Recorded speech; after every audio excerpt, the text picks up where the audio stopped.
We're coming down to the ground. There's no better place to go.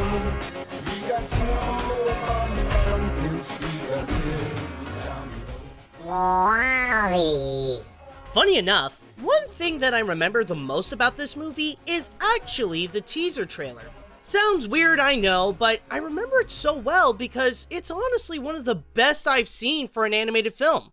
If you haven't seen it, then please do so, it really is amazing. It was director Andrew Stanton describing a lunch in the summer of 1994 with Pete Docter, John Lasseter, and Joe Ranft, and they were shooting out ideas for their next movie since Toy Story was about to be finished. From that chat, the Pixar guys would later take those ideas and turn them into A Bug's Life, Monsters Inc., and Finding Nemo. But the last one he mentioned was the film that kicked off what would be to come with WALL-E. Since then, the little robot that lived in a deserted planet would climb up the ranks to become one of the most beloved animated features of the decade, and even considered among one of Pixar's best. But now that we're looking into the future to see WALL-E's adventures into space, is the love for this movie stronger than what WALL-E and Eve have? Or is it as useful as the junk that he's meant to clean up? Let's find out. The story. In its core, the plot is very simple. This is a boy meets girl love story. However, it is very aware that it can't rely on telling that alone, which is why it also puts emphasis on the world building. In the film, it presents the Earth around 700 to 800 years after now, where it has become completely deserted and uninhabitable. All the humans have to evacuate into a giant ship called the Axiom, where all the luxury they could ask for is right at their fingertips, so much so that they don't even have to move. Now, where this plays as a story is by incorporating a side plot where it presents the situation if the people at Axiom are able to go back home now that there's proof that plant life can grow once again. That's all I've ever done! That's all anyone on this blasted ship has ever done! Nothing! On the Axiom, you will survive. I don't want to survive! I want to live! With this plot, the movie can explore the narrative and the history of what happened to the planet between now and the film's timeline, even showing a connection that the giant garbage dump that WALL-E is strolling around used to be where we live. This is also where the film puts its intensity, where the obstacles and risks can be found that explains that this is not just about two robots in love, but also the fate of the world to have a second chance. Now, I am fully aware that this feature also has a bit of controversy with what people view as hidden messages. More specifically, the environmentalism and anti-consumerism. Many have claimed that if companies took over the world like how By and Large did here, then the planet would become one big junkyard and everybody will be spending their entire lives becoming fatter than ever and do nothing but sit in a chair and stare at a screen. With that said, is that what the movie is trying to go for? Honestly, no. Sure, it could seem like it, but it's just coincidental, since it was only built to give context onto the environment of the film. Again, the heart of the feature and what it ultimately wants to tell is a simple love story between WALL-E and Eve.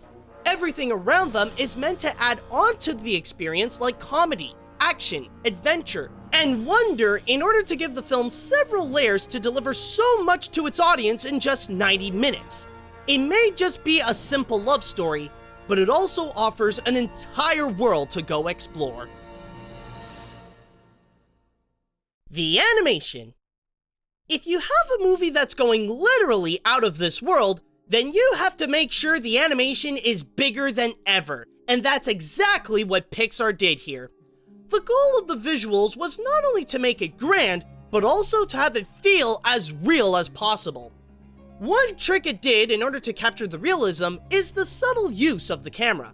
Throughout the film, it would have these subtle shakes and movements where it would manually focus as if the camera was completely handheld.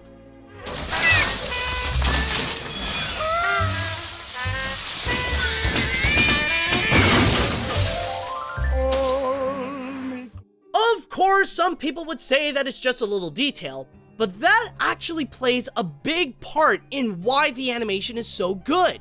It knows how to pay close attention to every detail in order to craft its characters and the environment around them. For the backgrounds, there is a noticeable difference between on Earth and in the Axiom.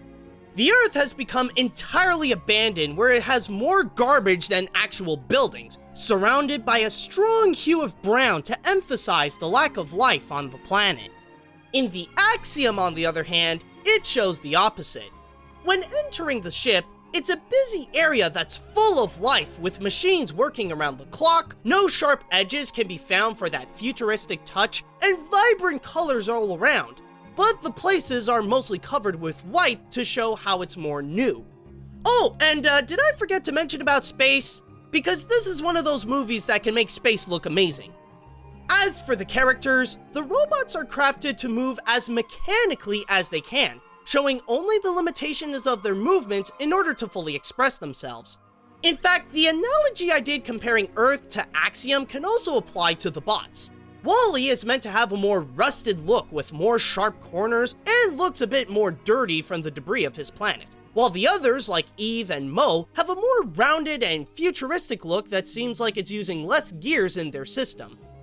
As for the humans, it's noticeable that they do have a more animated look than real humans would. But it is a good representation of what would happen if life tells you that moving is not a necessity to live anymore. For a movie that literally gave more than an entire planet's worth of detail, it's one of the finest examples of how Pixar knows how to deliver top quality animation. The characters.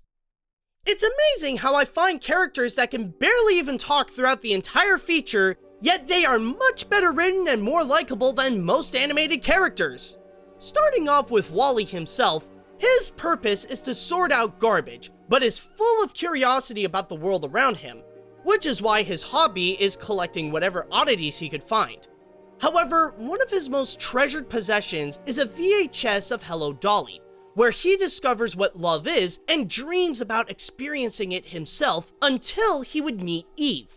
Now, Eve's purpose is to navigate around Earth in case there is any plant life to let the people of Axiom know that the planet is livable again. But with her interactions with WALL-E, she gets to learn about his whimsical point of view in life and eventually sees the charm in him.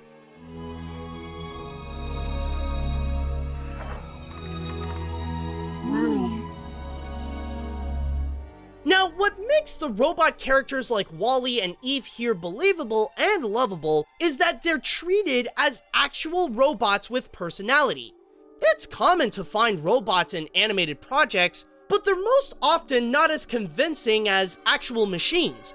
If anything, they're mostly treated like any other cartoon character, except that they're coincidentally robots. But in here, the movie gave them an entire backstory on their purpose and what they're meant to serve, but given the ability to express emotions to present a soul onto each character. They're a lot like the droids from Star Wars, where they can be both perceived as machines with a function within the world it's set in, and characters with feelings that help progress the plot. However, even if the movie is all about those two, it does feature other characters as well. There's Otto, the robot with the least personality who's only meant to follow orders to ensure the survival of all the humans of the ship. There's Mo, who's more of a hothead when WALL-E is making his cleaning job even tougher, and a few significant humans like the Captain, John, and Mary, who are meant to be the first to show how there is more to life than what by and large built for them, rather it be learning various definitions about common stuff that was on Earth, or turning off the screen to look at the world around them. This film carefully made sure that every character serves an important function, rather it be to follow orders, to show the need to live, or to learn how to love despite it being outside of their functions.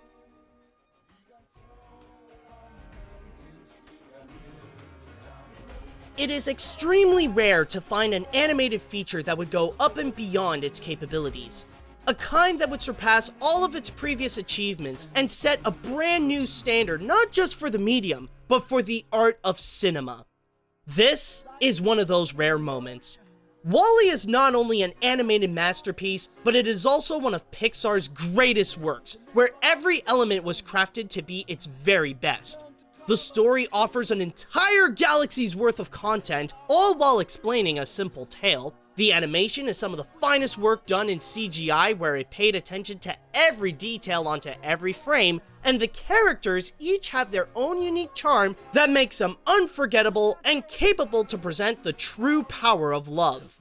No matter what, this is an absolute must-watch. An amazing film that must be seen to be believed and worth watching on any occasion. And it makes the perfect date movie too. Of course, I'd be more than happy to give it the AniMat's seal of approval. Not only would I count this as one of the best animated features of all time, but I'd even say that this even surpassed the standards of Pixar.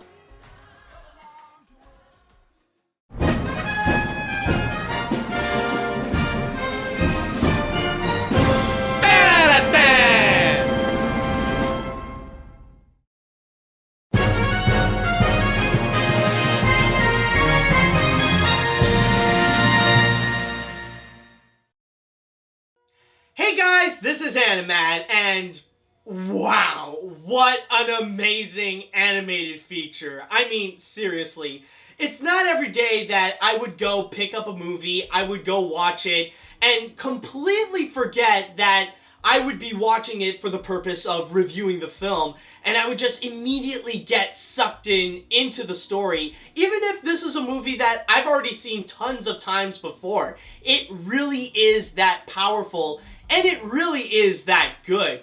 In fact, the movie is so amazing that I don't think this review alone could do justice. There are plenty of things that I didn't mention that really does make WALL-E such an amazing animated feature.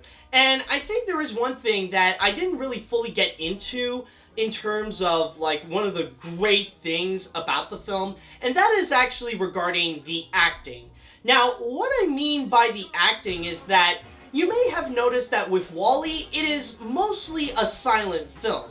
Yes, there are a few characters like the humans that would talk, but for the most part with characters like WALL-E and Eve, they wouldn't really talk a lot, or for the most part, they would make noises and sometimes they would say a single word or two.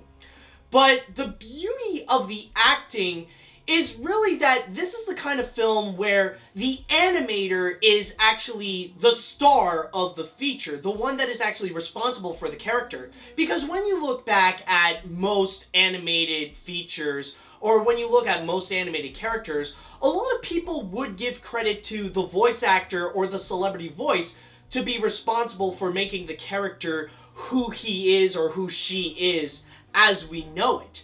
But in here, this is mostly the animator that is responsible for making characters like WALL-E and Eve and how we remember them today, because it really is a lot of pantomiming in there, where the way that WALL-E and Eve have to communicate and how to express themselves, it's mostly by their movement or their emotion. But also there is that extra layer that they have to be convincing as robots as well. And like I mentioned before, it really is that beautiful mix of seeing them as actual machines with a purpose and also characters with a soul. So you blend them together, and that's what you get with characters like WALL-E, Eve, Otto, Mo, and so much more. But again, there are so many things in this movie that makes it so beautiful, and I could analyze each and every single one of them, but it wouldn't do justice to show what makes WALL-E the animated masterpiece that we know, and also the factor how romance is actually the key portion of this movie, where, yeah, sure, there are plenty of animated films that would have their romance, and you would have two characters fall in love and whatever, but that's always kind of on the side. That's always like a random side plot, but in here, it's kind of like the important thing. The romance between WALL-E and Eve is the main plot of the movie, so it really does make WALL-E one of the best animated romance films next to Lady and the Tramp and Beauty and the Beast. So with all that said, that is pretty much it with WALL-E, and now it is time that we shall go and move on to a Patreon request. Yes, and this time right over here, we actually got a request coming from Casey Stevens. So I just want to start things off by saying that if you guys would like to be like Casey and you want to go and get some awesome rewards, including, but not limited to, actually seeing my videos before anyone else, then all you have to do is go to patreon.com/animat. But at the same time though, if you guys would like to suggest an animated film you would like me to review and I would put onto the animation hat, then all you have to do is write me an email at animatsreviews@gmail.com.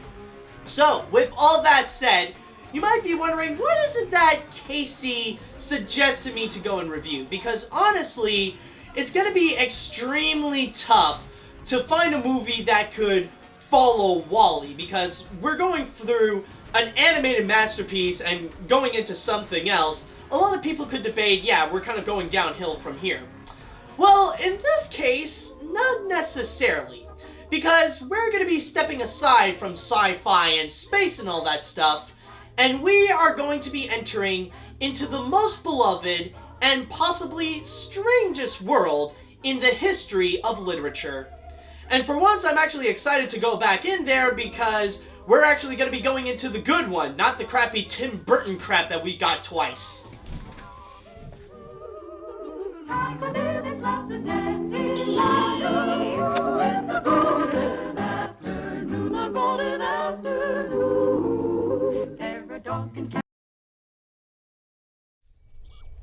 Ta-da!